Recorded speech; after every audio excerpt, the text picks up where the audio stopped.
most of you people could probably, like, if you see a picture of like a hockey player, just like this, you can probably tell someone what the sport is that they're playing, but that's about it.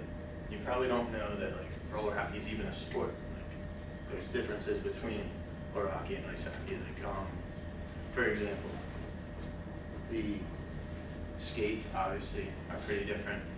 The equipment that they have to wear in each of the sports varies as well, and some of the rules also change. Like the biggest difference is obviously the skates. Like, this is obviously an ice hockey skate. Ice hockey skates have this just thin, small piece of steel on the bottom that gets sharpened so the player can obviously glide across the ice easily. Like, it's a lot like skiing actually, so. But obviously, like in skiing, you don't cross your ski, like your feet over, probably break your ankle. But anyway, so but in roller hockey, there's a all metal chassis that holds the wheels together. They're in a straight line. They're not in the square like you see, like the really old movies. And it's not like people think that all the time.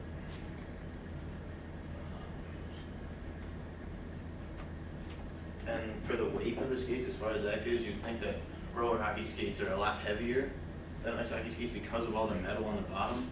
But like the advances like in, I don't know, I guess the technology or whatever, they're actually a lot closer in weight than they used to be like a few years ago.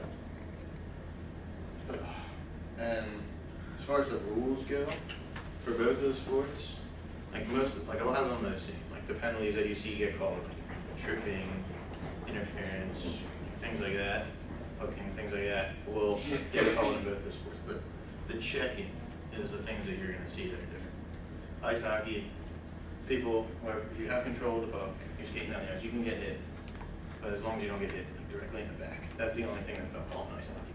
But for roller hockey, it's different. Any checking will get you at least a normal minor penalty, and if it depends, if the player gets injured, they'll most likely give you like a major and sit you out for the next game as well. So it's not really worth.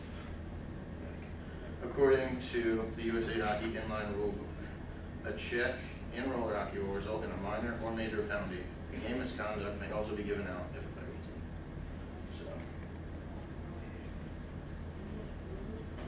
So, and the equipment is also different.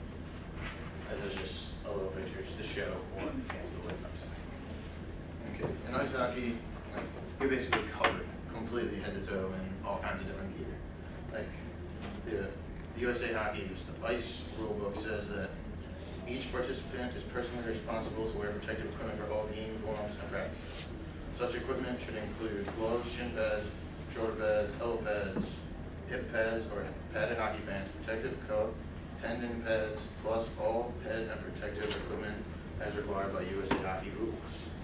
I know that when you turn 18, when you're playing USA Hockey, you can wear a helmet with no like full cage in front of your face, but the rules change here for the ACHA in college, so that's why we still have to wear the cages. But in roller hockey, players, you don't have to wear the shoulder pads or like the hip pads or pants because there's not really any checking, so they kind of. And